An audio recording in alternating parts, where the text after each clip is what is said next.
Welcome back on my channel. Navratri के छठे दिन देवी कात्यायनी की पूजा की जाती है। ये देवी जगदम्बा के छठे रूप कहलाती हैं।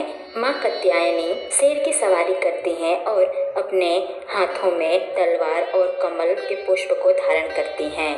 पौराणिक कथा के अनुसार ऐसा कहा जाता है कि प्राचीन समय में कात्यायन नामक ऋषि थे।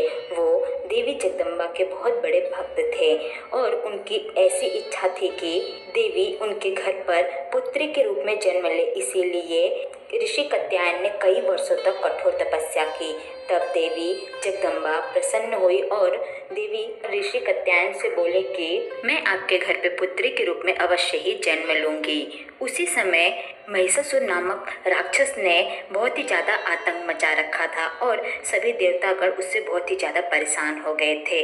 महिषासुर ने सारे देवताओं से युद्ध करके उन्हें युद्ध में भी हरा दिया था। यहाँ तक कि महिषासुर ने इंद्रदेव से उनका स्वर्ग भी छीन लिया था और वहाँ पर भी कब्जा कर लिया था। इस प्रकार से सारे देवतागण महिषासुर से बहुत ही ज्यादा परेशान होकर त्रिदेव अर्थात ब्रह्मा विष्णु और महेश के पास गए और सभी देवताओं ने त्रिदेवों से विनती की कि हे प्रभु, आप हमारी परेशानियों का समाधान करें और महिषासुर का अंत कीजिए।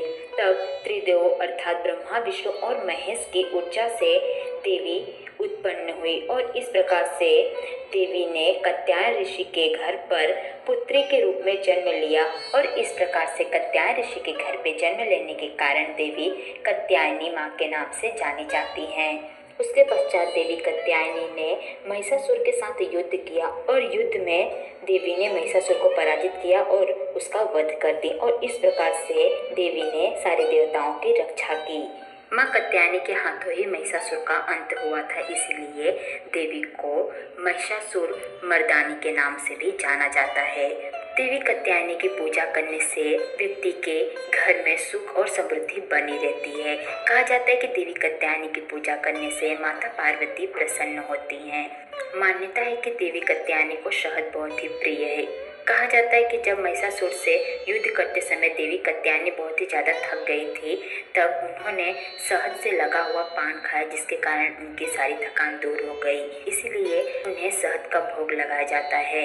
इस प्रकार से देवी जगदम्बा नवरात्रि के छठे दिन माँ कात्यायनी के रूप में भक्तों को दर्शन देती हैं और अपना आशीर्वाद देती हैं।